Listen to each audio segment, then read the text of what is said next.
بسم اللہ الرحمن الرحیم۔ جے آر ہیلتھ ٹپس کے تمام دیکھنے اور سننے والوں کو السلام علیکم ورحمۃ اللہ وبرکاتہ۔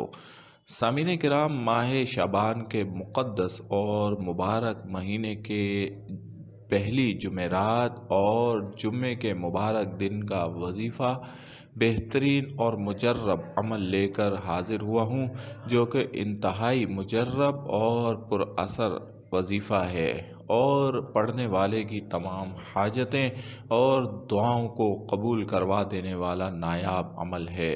اس لیے ویڈیو کو شروع سے آخر تک دیکھیں، چینل کو سبسکرائب کر لیں، ویڈیو کو دوسرے مسلمان بھائی بہنوں تک بھی پہنچا دیں تاکہ تمام لوگوں کا بھلا ہو سکے۔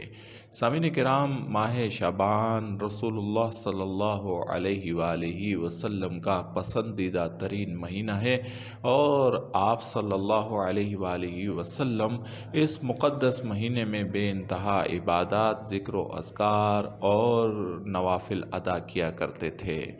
اکثر روزہ رکھا کرتے تھے اور یہ بھی فرمایا کہ ماہ رمضان کی تیاری آپ ماہ شعبان میں ہی کر لیا کرتے تھے۔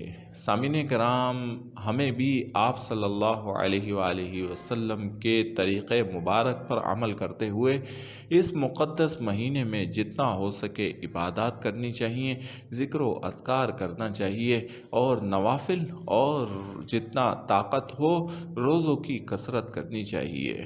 اللہ کے پسندیدہ ترین مہینوں میں سے ماہ شعبان بھی ایک مہینہ ہے اور اس کی پہلی جمعرات اور جمعے کا دن انتہائی مبارک ہے۔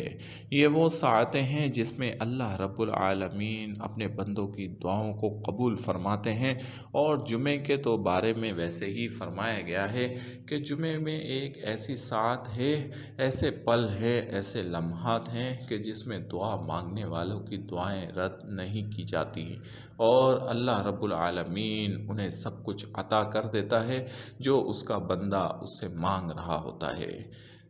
اس لیے ماہ شعبان کی پہلی جمعرات اور جمعے کے دن کی فضیلت بہت زیادہ ہے۔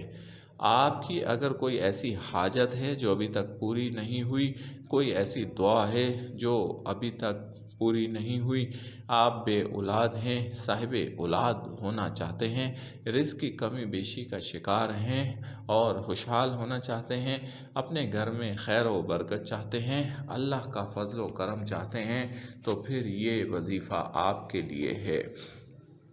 طریقہ کار آپ نوٹ کر لیں۔ ماہ شعبان کی پہلی جمعرات اور جمعے کے 2 دن کا، یعنی کہ صرف 2 دن آپ نے یہ وظیفہ پڑھنا ہے، عصر کی نماز کے بعد پڑھنا ہے۔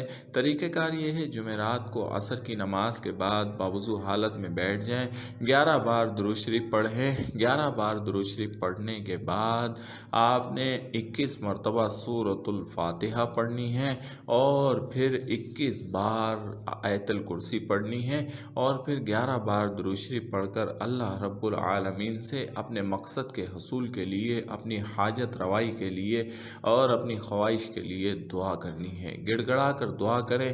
جتنا آپ کی دعا گڑ گڑا کر آپ کریں گے، اتنی جلدی اللہ رب العالمین آپ پر رحم فرمائے گا، آپ کی تمام حاجتوں کو پورا فرما دے گا۔ سامعین کرام، اسی طرح سے جمعے کے دن بھی آپ نے عصر کی نماز کی ادائیگی کے بعد یہ عمل دہرانا ہے۔ نماز پڑھنے کے بعد، عصر کی نماز پڑھنے کے بعد وہیں بیٹھ جائیں، 11 بار درود شریف پڑھیں، 21 بار سورۃ الفاتحہ پڑھیں اور 21 بار آیت الکرسی پڑھیں، پھر 11 بار درود شریف پڑھ کر اسی توجہ، یکسوئی اور اللہ پر کامل یقین رکھتے ہوئے اللہ رب العالمین سے دعا مانگیں۔ اللہ سے ہر وہ چیز مانگیں جس کی آپ کو طلب ہے، جس کی آپ کو ضرورت ہے، جس کی آپ کو حاجت ہے۔ آپ یقین کریں، یہ قبولیت کے وہ لمحے ہیں کہ جس میں مانگنے والوں کو بہت عطا کیا جاتا ہے۔ وظیفہ پڑھنے کے لیے لمحات کی، یعنی کہ وقت کی بہت اہمیت ہوتی ہے۔ اگر آپ کسی مقبول وقت میں مقبول وظیفہ پڑھتے ہیں تو اللہ کے فضل و کرم سے آپ اس کا اثر پاتے ہیں، اور اللہ کریم کے بے پناہ فضل و کرم سے آپ جس مقصد کے حصول کے لیے وہ وظیفہ پڑھ رہے ہیں وہ مقصد ضرور ضرور پورا ہوتا ہے۔ آپ یہ جمعرات اور جمعے کے دن کا وظیفہ پڑھیں اور اپنی آنکھوں کے سامنے اپنی حاجتیں، اپنی دعائیں اور اپنی ضروریات پوری ہوتے دیکھیں۔